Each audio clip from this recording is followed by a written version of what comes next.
Greetings, Internet. Welcome back to another edition of Newton Daily News Sports Chat. I'm Shane Lucas, alongside me, Mike Hockett. We're back in our normal room. Unlike last week, had a little scene change there. Probably better sound quality this week, I imagine. Getting into it, Newton football, another tough loss. The old Central Iowa Conference rivalry. Yeah, didn't get off to the best start for Newton. Yeah, they lost 49-7 at Grinnell.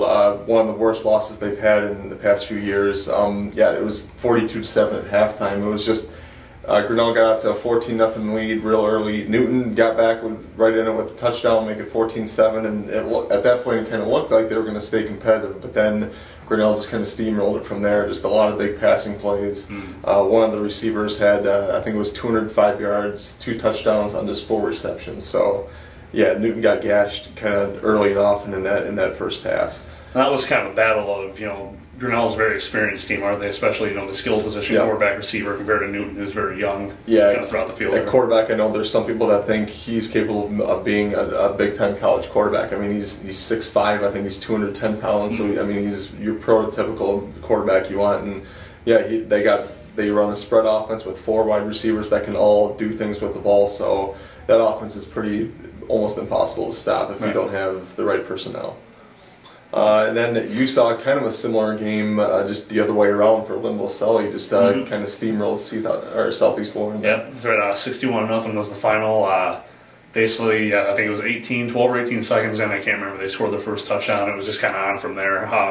Southeast Warren, very undersized, very small roster. So, I mean, you can kind of tell right away it's going to be lopsided. But no offense, it looked like the Seahawks sacking Aaron Rodgers in the first half. They were just kind of all over the quarterback on defense.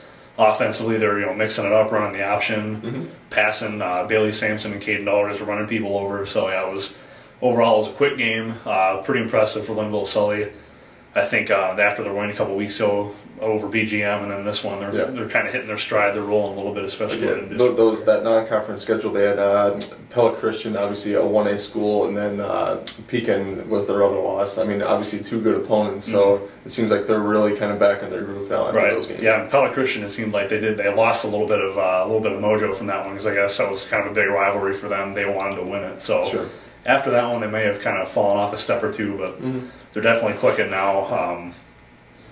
If anything, Friday night proved it. Sure. Getting back into this week more specifically last night, NCMP swimming, another big win for them. They're rolling as well. Yeah, the Aqua Girls, they're up to 13th now in the power rankings, and they picked up a real close win last night, 95-88 over Marshalltown. It was closer than anticipated. I think coaches, at least swim coaches, use these power rankings to kind of determine how they're going to set their lineup, and Newton came in at 13th, Marshalltown was 23rd, and with that kind of a gap, I think Coach Sarah Patterson thought she was going to use that night to kind of switch up the lineup, let some girls do some different things, and it looked like they had some fun with it, but it did kind of allow Marshalltown to stay right with them the whole meet. But it came down in the final event, the 400 freestyle relay, and the NCMP, they pulled it out. Carly Colville, the junior, she kind of rallied when she took over in her anchor leg. She was about a half body length behind.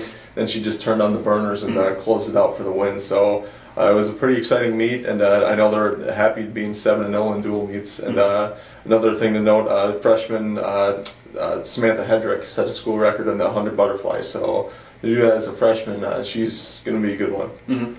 Well, actually, you cover more swimming than I do, obviously, between the Newton boys and girls. Sure.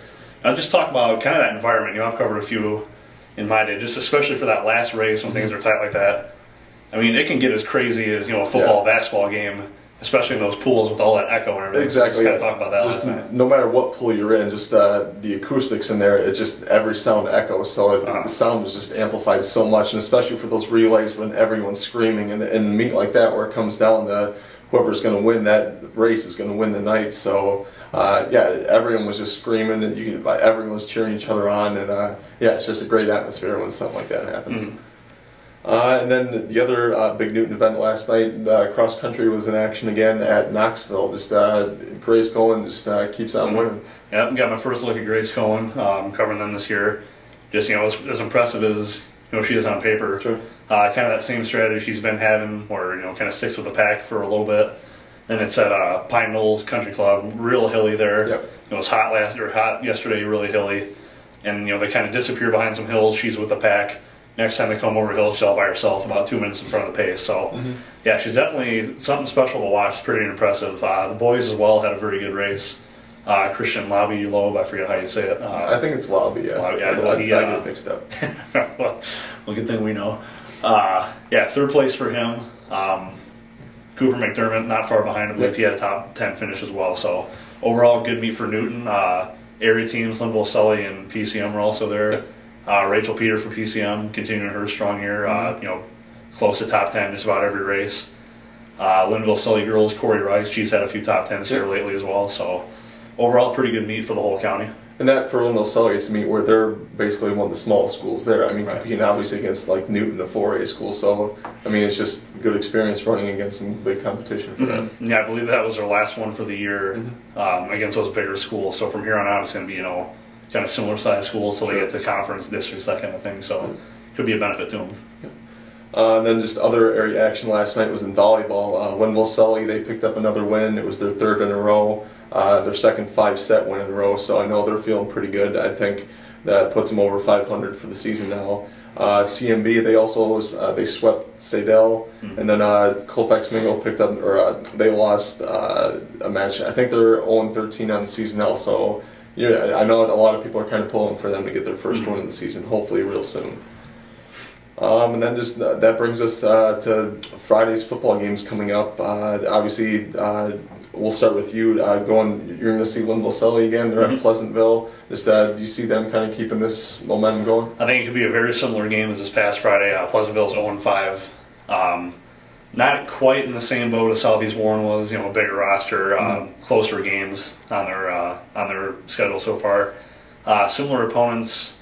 Linville Sully beat BGM. Pleasantville lost to them. Both of them lost to Pekin, but Pekin's kind of upper echelon opponent anyway. So I'm looking for a similar result. Maybe not quite a running clock. If not, I imagine they'll probably control the game the whole time. Yeah. And going to Newton, big win for them. Probably a possible win for this one. Yeah, I mean, when you look at the teams they've played so far, I mean, most of them are ranked in the top 10. I mean, Norwalk's ranked number 3. The team they just played, Grinnell, is 4. And then South Tama, who they beat, is also receiving votes. So they've played kind of a gauntlet of a schedule so far. But starting on Friday night, they play Dallas Center Grimes, who's kind of like Newton. They've had their struggles this season. They're 1-4. They did just pick up a win over Knoxville last Friday. It was a real close game. They won 9-7. So, but yeah, this is definitely a winnable game. If Newton's going to have any shot at the playoffs, they got to win 3 out of their last 4 games. So this is both teams need this win, Dallas and Rams and Newton. So it's just going to come down to really who wants it more in this one. That is a home game, correct? Yeah, it's Newton's, I think, second to last home game of the season, and they'll be honoring retired coach John Jenkins, who's the winningest coach in Newton history. So I know a lot of old-time Newton football fans will be looking forward to that. Then that pretty much wraps up this week's schedule. Just looking forward to what's coming up the rest of the week. Obviously Thursday, Newton Swimming has a real big meet coming up here at the Newton Y. They'll host Ankeny, who's ranked 12th in the rankings. Newton's 13th, so that's going to be a real big showdown for them. And they're still trying to stay undefeated on the season, so that'll be a big one. And then also coming up, trying to see here. We got Newton Volleyball. They're at Des Moines Christian, an invitational. They've been kind of in a slump lately, but this might be an opportunity to get some wins against maybe some smaller competition. Their last tournament they played in, they picked up 3 or 4 wins. I'm forgetting now, but a couple wins, probably just a confidence booster. Same deal with this one. I think it's more of an even mix of bigger schools and smaller schools than the last one was. So. Yeah, it'll be interesting to see if they can kind of get back on track there. Then also on Thursday, Colfax Mingo is at Roland Story. And then Friday, football night again. Obviously, Newton hosts Dallas Center Grimes, and they are the only area team that's at home. Linville Sully will be at Pleasantville. PCM is at Albia. CMB is at Interstate 35, and Colfax Mingo is at Central Decatur. And then some weekend action on Saturday. Newton Volleyball, they actually host a tournament at the high school here. CMB is at a tournament in Madrid. Linville Sully is at Melcher Dallas, and then just college football. Iowa State hosts Texas Tech after a bye week, looking to maybe crack the top 25 if they can get this win. Mm-hmm. Big conference opener as well. You know, they've kind of been not untested, but not the toughest teams of the first 3 weeks. So this will be their first big test. This will be a real kind of show of what the team is about. And then Iowa opening Big Ten play against Minnesota for homecoming for them. Obviously, Iowa's had their struggles, but I mean, this is conference play now. Maybe things will turn around. So well, they've had some ghosts the past couple of years with Minnesota beating them. So this will be a real interesting one. I'd say the crowd's probably gonna be pretty fired up for that one, just based on the past few results. So should we go? Yeah, that pretty much wraps up our schedule then through the weekend. Well, I guess nothing else to discuss here. Thanks for joining us as always. We will see you out there either Thursday or Friday. Have a good one.